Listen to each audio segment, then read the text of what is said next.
بربي قيامي لا بنفسي ولا سوى وبشكري له سبحانه وتعالى. السلام عليكم ورحمة الله وبركاته. Waalaikumsalam warahmatullahi wabarakatuh. Alhamdulillah,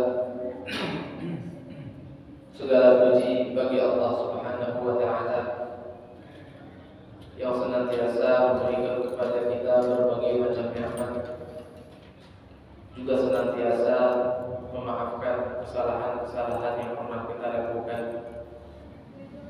sehingga dosa yang terkadang kita lakukan tidak membuat kemudian Allah mencegah kita dari nikmat-nikmatnya.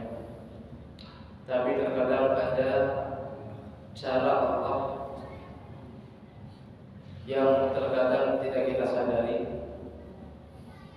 dan dengan itulah Allah menghadap atau menghukum kita.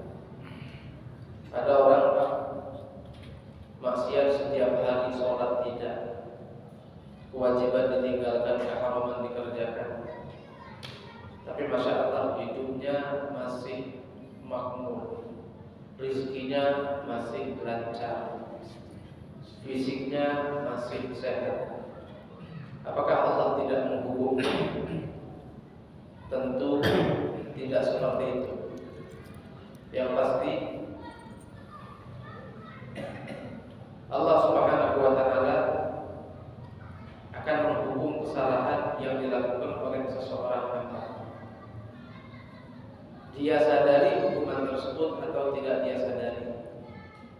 Kalau hukumannya disadari, itu enak Pak. Bikin orang itu dapat teguran, dia akan merubah cara hidupnya menjadi lebih baik atau dia bertobat. Tapi kalau hukumannya tidak dia sadari, itulah yang membuat dia akan terus-terusan bermaksiat. Dan apa azab atau hukuman yang tidak disadari? Itulah hukuman yang namanya hijab. Hijab itu adalah dinding pembatas yang sangat tebal yang memisahkan antara dirinya dan Allah. Hatinya tidak mudah atau tidak bisa terkoneksi kepada Allah. Hatinya jauh dari Allah. Kalla bal rana ala qulubihim ma kanu yaksibun. Kalla bal rana ala qulubihim ma kanu yaksibun. Sungguh apa yang telah mereka lakukan itu membuat hati mereka berkarat. Tsumma innahum an rabbihim yawma idzin lamahjubun. Kemudian setelah itu mereka akan terhijab dari Allah Subhanahu wa taala. Maksiatnya terus, tapi rezekinya lancar, tanpa jauh diulur oleh Allah. Itu adalah cara Allah menghukum orang kafir biasanya. Walladzina kadzdzabu bi ayatina sanastadrijuhum min haitsu la ya'lamun. Orang yang mendustakan tanda-tanda kebesaran kami akan kami ulur terus baginya, sehingga mereka tetap tidak menyadari sebenarnya mereka sedang dihukum. Jadi terus tampak maksiatnya, tampak tidak ada taatnya, sampai nanti ketika Allah benar-benar menghadap mereka dengan adab yang mereka bisa rasakan, mereka tidak bisa mengelak lagi dan tidak ada lagi kesempatan untuk memperbaiki diri. Nah, orang yang maksiat tapi terus langgeng biasanya gitu Pak. Terus Allah ulur sampai pada akhirnya Allah akan beri adab yang bisa dia rasakan, bisa dia sadari bencana apakah itu entah. Dan ketika itu tidak ada lagi kesempatan untuk bertobat. Wa kadzalika akhdhu rabbika idza akhadha wa kadzalika akhdhu rabbika wa hiya zalimah inna akhdahu alimun syadid. Inna akhdahu alimun syadid. Dalam hadis Rasulullah bersabda yang artinya orang akan terus bermaksiat dan Allah akan mengulurnya. Sampai pada akhirnya Allah akan menghadap dia dengan sebuah adab yang membuat dia tidak bisa lagi terlepas dari adab tersebut. Sampai akhirat adabnya terus. Masya Allah. Jadi intinya alhamdulillah Allah berikan kepada kita berbagai macam kenikmatan, sedangkan kita terkadang mungkin banyak kekurangan. Semoga kita untuk ke jalan yang benar. Amin Allahumma amin. Hadirin yang dimuliakan oleh Allah Subhanahu wa taala, mari kita lanjutkan kajian fikih terkait masalah ibadah kurban. Insyaallah malam ini kita penyelesaian. Mungkin ada beberapa hal yang kemarin sudah kita sebut, akan sedikit kita ulangi kembali dan akan kita tambahkan dengan masalah-masalah atau pembahasan yang belum sempat kita paparkan minggu lalu. Kemarin sudah kita terangkan mengenai apa hukumnya kurban. Hukum kurban adalah sunnah muakkadah, sunnah yang sangat ditekankan pengerjaannya. Tentu akan beda pahalanya dengan pengamalan sunnah-sunnah lain. Karena penekanannya lebih, maka pahalanya pun akan lebih kalau dilakukan. Juga sunnah kifayah, sunnah yang bisa atau cukup diwakilkan oleh salah satu dari anggota keluarga kita. Jadi kalau ada perwakilan dari keluarga kita sudah berkorban, artinya keluarga kita sudah berkorban, walaupun pahalanya yang dapat ada yang melakukan. Intinya keluarga kita itu tidak teledor karena telah meninggalkan kesunahan yang sangat ditekankan. Namun sudah ada yang mewakili. Kategori keluarga itu seperti apa? Kemarin kita terangkan. Sebagian ulama menerangkan bahwa kategori satu rukun keluarga itu adalah orang-orang yang hidup dari satu orang penafkah. Jadi kalau kita punya kakak, kakak kita berkorban, kita masih perlu lagi tidak berkorban lagi? Tanyakan dulu, kita dan kakak kita hidup dari satu orang penafkah atau tidak? Kalau ternyata kita dan kakak masih hidup dari wong tua nafkahnya, misal berarti masih satu payung nafkah kita sama kakak kita. Sehingga ketika dia berkorban, artinya dia sudah mewakili kita untuk pelaksanaan sunnah kurban tersebut. Walaupun nanti pahalanya, ya kalau duit dia dewek, yang ngambil dia dewek, berarti dia yang dapat pahala. Tapi setidaknya keluarga kita tidak terkategori sebagai keluarga yang melalaikan pelaksanaan sunnah kurban. Begitu. Kalau kita punya keluarga sudah berkurban, terus kita pengen nimbali pulau, udah bagus. Ya, ada yang mewakili sudah, tapi kita tak mau kalah, bagus. Jak model beli satu sapi langsung masuk 7 nama, bagus. Satu sapi masuk 7 nama. Kalau mau 5 nama saja, wah lebih bagus lagi. Jadi bagiannya itu lebih sedikit pahalanya kan.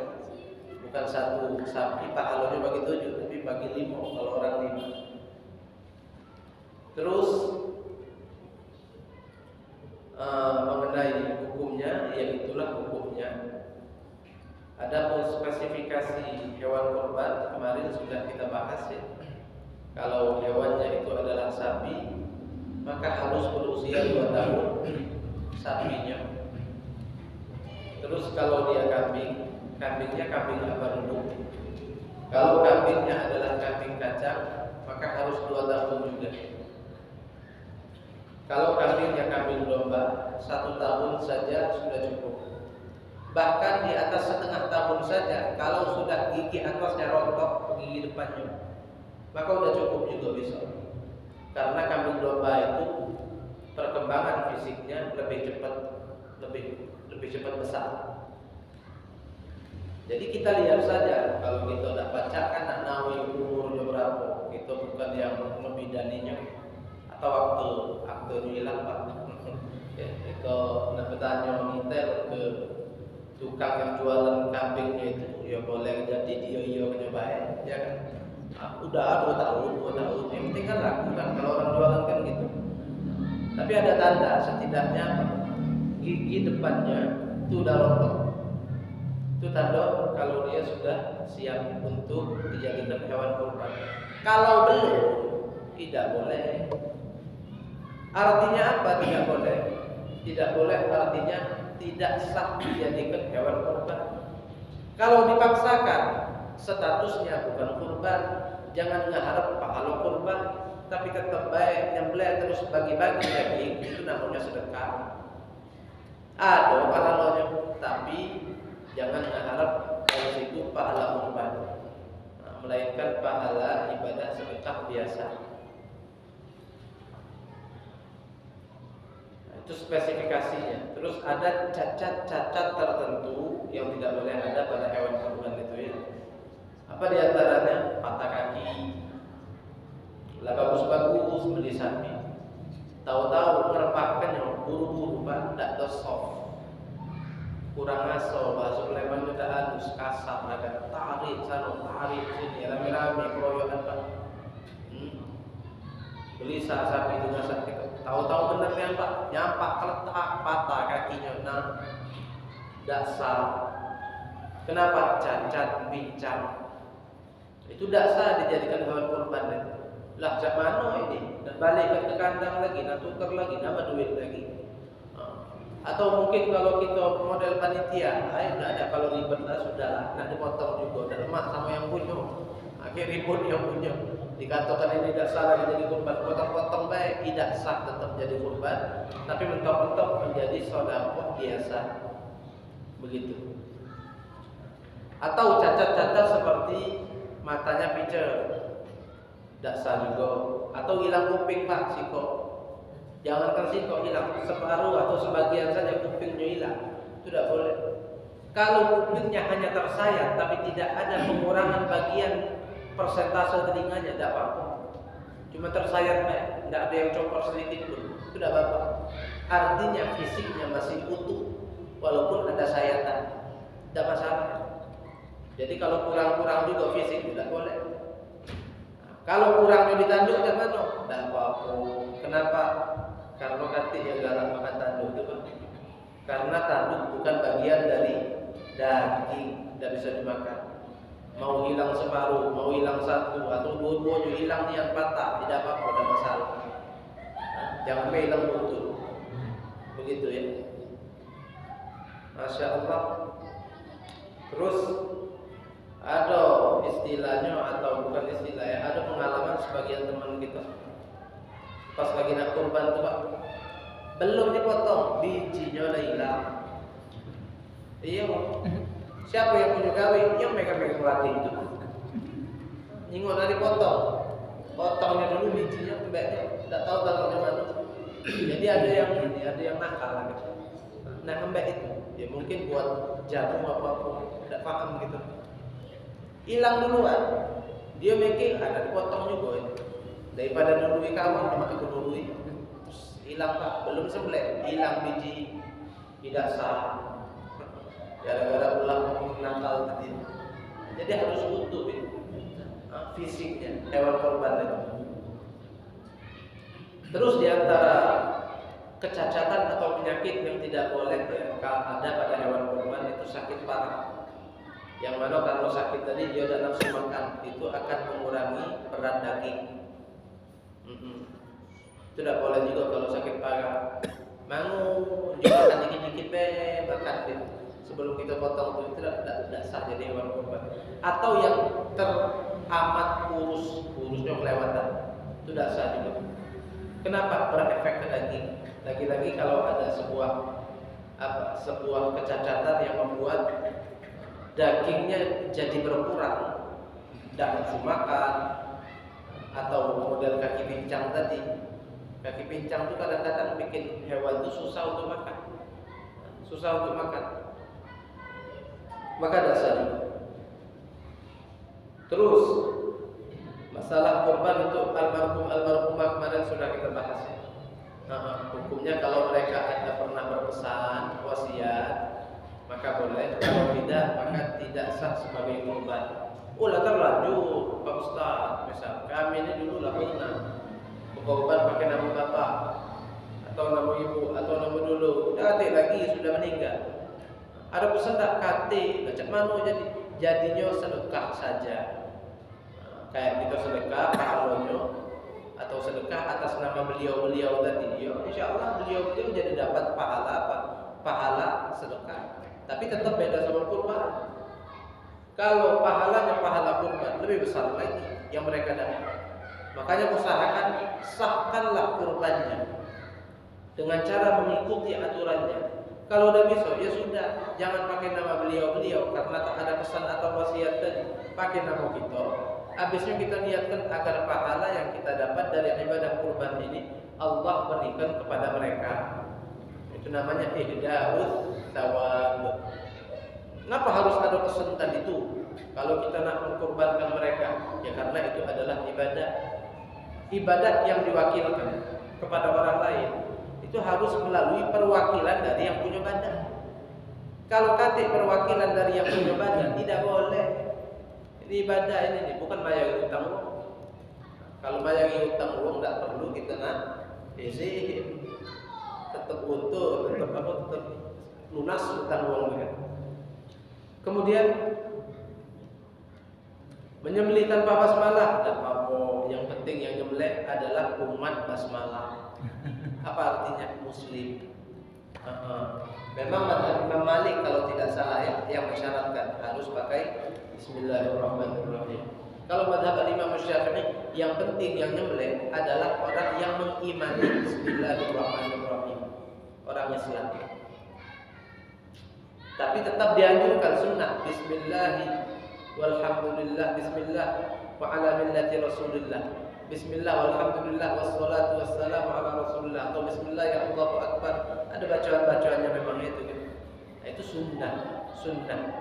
Nak nyembelih pakai apa pun terserah. Jangan pakai barang yang tidak boleh, tulang, pakai benda tumpul, harus pakai pisau atau yang sejenis pisau, bukan dari tulang, bukan dari kuku, bukan juga dengan benda tumpul. Pakai mesin, tidak apa-apa pakai mesin. Kata orang ayam Kentucky itu nyembelih pakai mesin, Pak. Apa hukumnya itu? Tidak masalah. Tidak masalah. Selagi yang menyalakan mesinnya yang hidupnya muslim. Kalau yang hidupnya orang kafir tidak boleh dasar. Jadi tergantung yang menyalakan atau menghidupkan mesin tersebut. Operatornya siapa? Sampai potong, putus palanya sapi, hilang niat, tidak apa-apa. Makruh memang. Jadi kalau kita nyembelih hewan kurban, potong Pak, palanya sampai habis nih ya. Bukan cuma ukuran untuk rongga makan sama rongga nafas saja. Habis sampai belakang potong dia. Apa hukumnya itu? Sah. Tapi memang makruh. Jangan belum kelar potong urat dua tadi masih ada, atau salah satu dari dua tadi belum hilang. Urat untuk masuk makanan, urat untuk masuk udara, nafas. Salah satunya belum dipotong. Oh itu tidak boleh, tidak sah. Kecuali kalau langsung spontan, cepat langsung dilanjutkan lagi. Kalau terlepas bisu, secepat mungkin, itu masih aman. Tapi kalau sudah ada jeda, yang kita lihat, lama itu putus ya, sampai 3 detik, baru lanjutnya lagi 4 detik, 5 detik, apalagi itu tidak sah lagi sudah. Masya Allah, tabarakallah. Hadirin yang dimuliakan oleh Allah Subhanahu wa Ta'ala.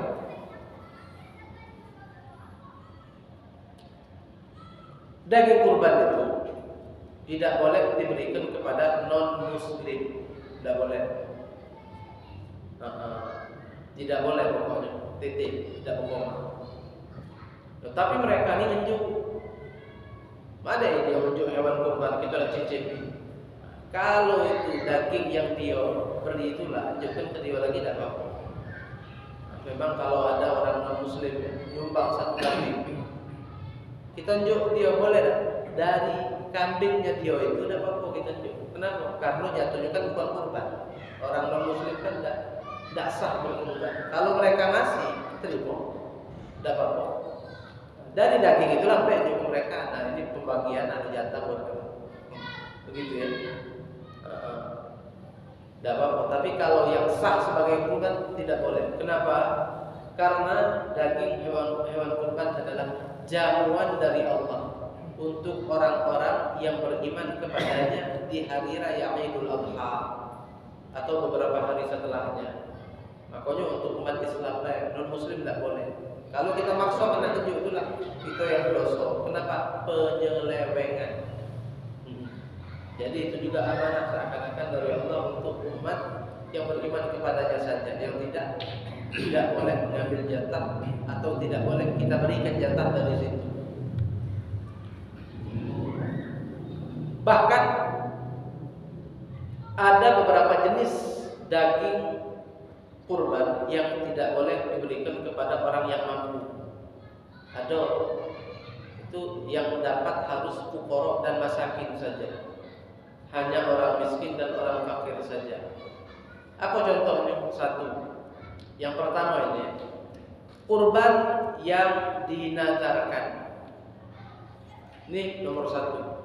Kalau kurban itu statusnya sebagai pelaksanaan nadar, maka yang bernadar atau yang berkurban dengan niatan nadar tadi tidak boleh nyicip sedikit pun daging tadi. Kenapa? Kalau sudah dinadarkan hukumnya jadi wajib. Kalau sudah wajib maka semuanya harus difungsikan dengan fungsi pertamanya. Apa fungsi utama kurban itu? Fungsi awal. Apa fungsi awal dari ibadah kurban tadi? Untuk memberikan santunan daging kepada orang fakir dan miskin. Makanya dalam beberapa keadaan pembagiannya harus dengan cara atau dengan fungsi awal untuk orang fakir miskin saja. Di antaranya kalau kurbannya berhukum wajib nadar tadi. Jadi kita nyembelih Pak, tidak boleh Pak nyicip. Ini nadar lagi misal. Menadar niatnya. Pas selesai dipotong, tidak usah ngadep nyicip, tidak boleh. Bahkan semua dagingnya kembali ke fungsi awal. Apa? Harus diberikan dan diserahkan kepada orang fakir dan orang miskin. Yang mampu, yang tak masuk kategori fakir atau miskin tidak boleh nyicip. Haram bukan jatah kita, bukan hak kita. Tidak makan duit zakat kalau kita maksud kena makan itu tidak boleh. Itu satu. Terus yang kedua, hewan kurban atau daging kurban harus diberikan kepada fakir dan miskin itu jikalau yang berkurban adalah almarhum atau almarhumah yang sudah meninggal. Ada wasiat Pak, memang misal orang tua kita tuh pernah ada wasiat. Intinya restu dan izin pembolehan dari mereka kalau kita ingin berkurban atas nama mereka. Nah, boleh kita berkurban pakai nama mereka. Tapi ingat, nanti daging kurban mereka tadi yang pakai nama mereka itu tidak boleh diberikan kepada orang yang mampu. Hanya kepada fakir miskin saja. Kenapa? Karena untuk pengalihan fungsi diberikan kepada orang yang mampu itu harus ada izin dari pemilik daging. Kalau orangnya sudah tidak ada, kat mana nak minta izin juga? Jadi fungsi awal daging kurban itu untuk fakir miskin. Nah kalau kita yang punya daging, yang berkorban atas nama kita pengen nunjuk juga orang yang tidak fakir, tidak miskin, tetangga kita pengen nyicip, kita sudah punya kita. Kalau memang kita yang punya daging itu maunya seperti itu. Nah, jadi harus ada izin dari pemilik daging. Nah, kalau orang meninggal, tak benar nak minta izinnya Pak. Nak ditanya ya, pokoknya Pak, boleh tak tunjuk ke yang mampu-mampu itu daging. Sakit juga gitu. Jadi makanya semuanya harus dikembalikan ke fungsi awal. Apa? Berikan untuk fakir miskin yang terus. Nah itu ribetnya itu agak ribet. Jadi harus kita pastikan pembagian daging kurban dari mereka tadi itu hanya untuk fakir miskin saja. Itu nomor 2. Yang ketiga, daging kurban yang harus diberikan kepada fakir miskin saja itu adalah daging kurban yang menggunakan atau yang dengan atas nama anak kecil. Karena berkorban atas nama anak kecil juga boleh Pak. Tidak apa-apa. Kita punya anak. Misal kita beli sapi 1, taruhlah 25 juta, agak gemuk dikit, agak besar. Pakai 7 nama masuk. Kita dan istri udah 2, anak kita 5. Masuk kalau sekeluarga. Kurban sapi atas nama keluarga besar Bapak Fulan. Siapa-siapa yang tercantum 7 dengan anggota keluarga. Kepala keluarga tadi yang bapaknya tadi, terus ibunya atau istri, terus 5 orang anak masuk ke, nah anaknya nih 2 masih belum balik. Yang satu umur 6 tahun, satu 4 tahun. Satu 6 tahun, satu 4 tahun. Boleh tak dimasukkan mereka? Boleh, tidak apa-apa. Nah, tapi ingat, jatah kurbannya mereka juga harus diberikan kepada fakir miskin. Kenapa? Karena kita tidak bisa minta izin kepada mereka untuk mengalokasikan itu kepada selain fakir miskin. Loh, kan tinggal diajak ngomong. Anak kecil itu, Pak, kalau belum balik akil, itu ucapannya di dalam syariat kita tidak dianggap menjadi apa-apa.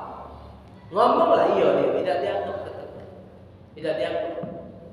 Jadi kalau anak kecil model, anak kecil Pak dapat harta waris banyak dari wong tua itu, misal kita oloi, ada mobil warisan dia, kita oloi, napa deh bek apartemen, misal keluarga kita, mobil lada itu buat mamang, boleh, lagi ganti kayak misal, oh iya bek lah mamang tak apa-apa, dah jadi apa-apa, percuma kita ngolak dia Pak, ngomonglah ya di seribu kali, percuma, ucapannya larin. Larin artinya tidak dianggap apa-apa. Jadi kalau kita ingin mengatasnamakan kurban dengan nama anak yang belum balik akil, maka daging kurbannya harus dialokasikan kepada fakir miskin saja bagian. Jadi 3 itu, nadar. Kedua, yang menggunakan atas nama almarhum atau almarhumah. 3, yang menggunakan nama anak yang masih belum balik akil, anak kecil. Itu harus kepada fakir miskin saja, tidak boleh tidak. Kemudian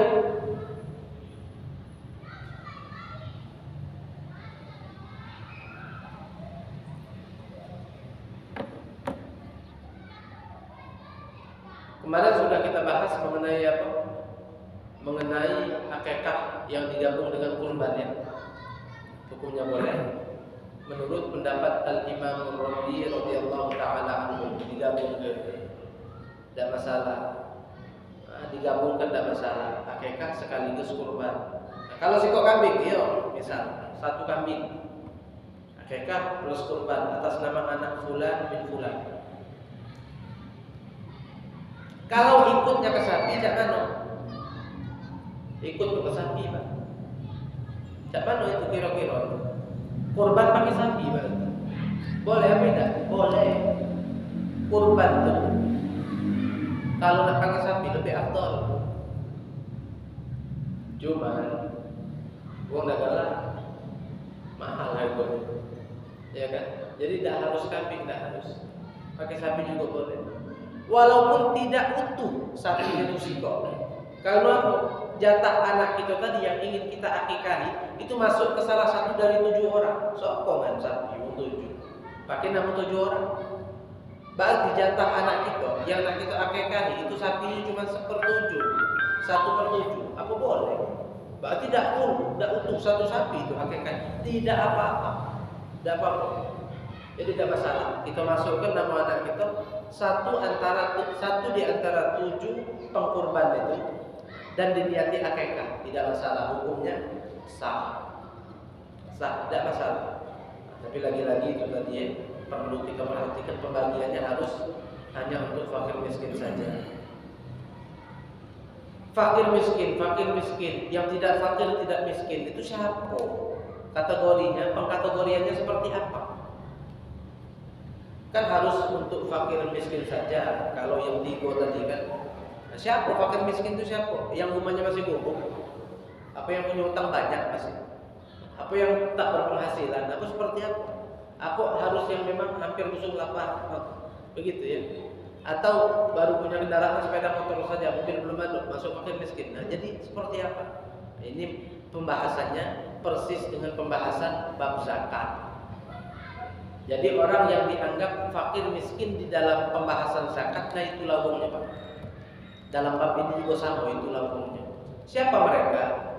Mereka adalah orang-orang yang tidak memiliki tabungan yang bisa mencukupi biaya hidupnya sampai usianya 63 tahun. Dan pemasukan hariannya tidak sesuai dengan pengeluaran. Lebih besarlah keluarnya daripada masuknya. Jadi hari-harian dia itu pemasukannya kurang masih. Terus tabungan tak ganti pula untuk menghidupi dia sampai hari tua atau sampai usia 63 tahun, nah itu fakir atau miskin, tergantung kurangnya semakin. Kalau kurangnya di atas 50% itu fakir gitu. Kalau kurangnya di bawah 50%, taruhlah misal butuh sebulan 10 juta, cuman pemasukan dia cuma 8 juta, berarti kurang 2 juta, itu orang miskin. Tapi kalau kurangnya lebih dari 50%, baru sebulan 10 juta. Tapi masuknya cuma 3 juta, itu fakir. Jadi orang fakir itu lebih miskin dari orang miskin. Intinya dalam hal ini fakir atau miskin itu sama kayak dianggap apa?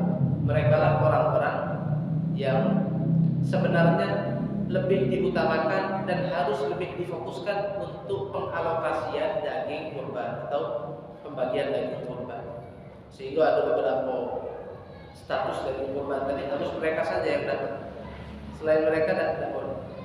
Jadi boleh kita tanyakan ke diri kita masing-masing, kita masuk fakir miskin atau tidak gitu kan? Atau masuk yang kaya berarti, walaupun rumahnya masih satu lantai, tapi tabungan ada untuk hari tua sampai 63 tahun ada duit. Atau pemasukan hariannya cukup, butuh 10 juta, masuk 10 juta atau bahkan lebih, macam nabung. Berarti orang kaya itu sudah kaya, itu tidak harus punya miliaran kan? Nah, tidak harus ada tabungan 10 M baru kaya. Itu standarisasi kita. Ya, kita itu punya standarnya. Kalau rumahnya masih siko, ya masih agak sederhana, ya walaupun mampu untuk makan minum, misalnya belum kaya itu kalau kita sudah punya mobil mewahnya, itu simbol kekayaan itu. Kalau sudah mobil di atas 500 juta, ini orang kaya. Itu biasanya standar kita. Atau ada yang standarnya lebih tinggi lagi kan, harus puluhan miliar tabungannya, itu tidak masuk. Itu tidak ada dalam bahasan fikih. Nah, jadi kalau dengan sudut pandang fikih seperti itu tadi, mereka lah fakir atau miskin. Kemudian masih sisa waktu, kita tanya jawab. Boleh tak apa-apa ya? Tanya jawab boleh, kita buka sesi tanya jawab. Antara nunggu Indonesia. Dipersilahkan kalau ada yang ingin bertanya seputar masalah ibadah kurban. Jatuh. Ini yang misalnya yang anak kecil 7 sapi itu Bapak. Misalkan tadi ada tuh sapi, nah, ada 2 itu kan anak kecil. Nah, jadi itu cak mana, apa seluruh daging sapi itu tidak boleh kalau pakai miskin atau cak mana? Oh sebagian. Jadi kalau dari 7 orang pengkurban satu sapi, ya, satu sapi tadi ada 7 nama, di situ masuk 2-nya anak kecil. Itu kan daging yang jatah anak kecil atau yang bagian kurbannya si anak kecil 2 tadi harus diberikan kepada fakir miskin saja. Berarti ya berapa persen? 2/7 berarti. Kalau memang 1 dibagi 7 karena atas nama 7 orang, 2-nya anak kecil, jatah mereka anak kecil tadi ya harus berikan fakir miskin. Berapa berarti? Harus dipisahkan dan diberikan kepada fakir miskin, harus. Tidak boleh di bawah itu. 2/7 bagi 7. 2 dari 7 tadi ambil. Nah, segitulah 2/7. Kalau memang atas nama 5 orang saja, misal atas nama 5 orang, 2-nya anak kecil, berarti ambil darinya 2/5. Dalam arti lain apa? 40%. Begitu. Nah, wallahu a'lam. Itu dia Mas Edi. Syukur jazakumullah khairan. Kalau ada lagi, ya silakan ya Pak. Ada. Yaitu Masalah korban. Ini dan contohnya di perusahaan yang punya non muslim, Oke. tapi yang mengajukannya orang muslim. Oke. Kemudian 1 ekor sapi untuk 7 nama orang muslim dari perusahaan itu. Oke. Itu sah atau korban atau sedekah? Oke, alhamdulillah. Jadi dananya dari perusahaan yang pemiliknya non muslim. Tapi alhamdulillahnya dipakai nama 7 orang muslim sebagai pengkurbannya dengan izin dari mereka tentunya, pakai nama mereka tadi. Yang eksekutor atau mengeksekusinya atau yang mengajukannya juga muslim, sah. sah hukumnya. Walaupun uangnya bukan uang mereka, bahkan uangnya itu dari dompet orang non muslim atau perusahaan yang dimiliki oleh non muslim, boleh. Jadi jatuhnya itu bukan kurban orang non muslim. Walaupun duitnya dari dia, tidak masalah. Itu kurban orang tujuh tadi. Tinggal diniatkan baik. Jadi yang ngaju itu nanti cairkan dananya kan. Cair dana misal sapi 21 juta. Cair tuh. Oh dia terima uangnya, dia belanjakan, dia sudah niatkan 7 orang tadi. Setelah izin dari mereka bertujuh, langsung eksekusi potong sah. Sah potong. Alhamdulillah. Jazakumullah khair. Kalau ada lagi silakan. Afdalnya yang punya daging, yang punya korban itu sampai seperti gobe, jangan lebih.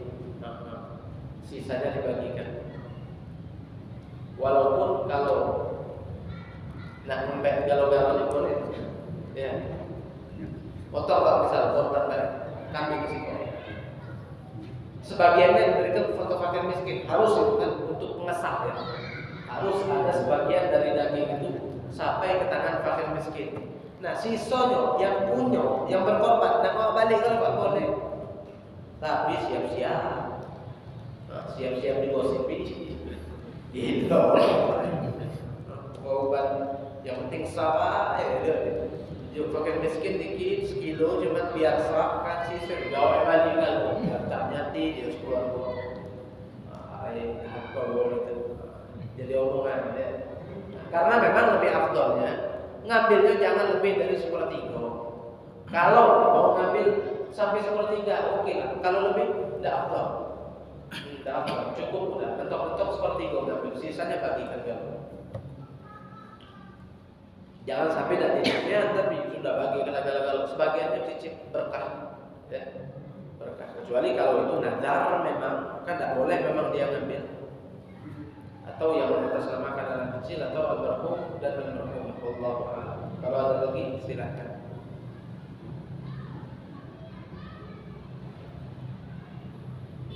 Jatuh nih Pak.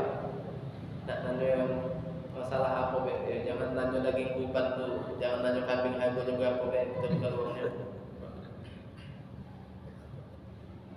Kalau masih ada jatuh nih silakan. Masih ada waktu kita 2 menit lagi.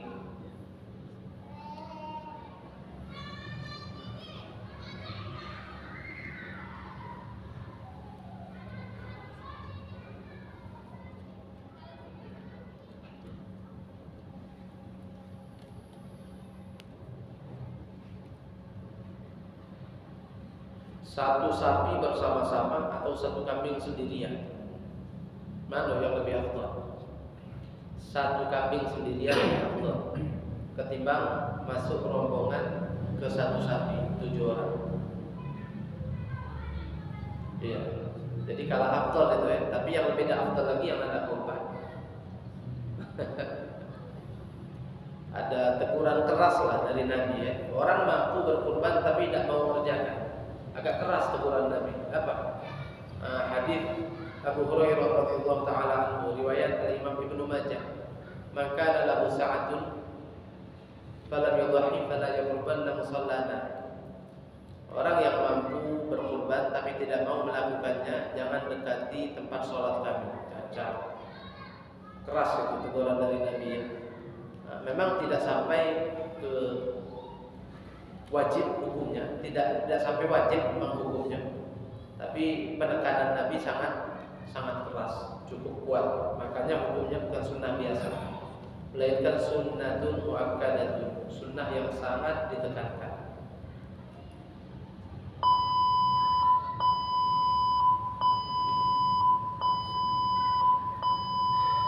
Masya Allah.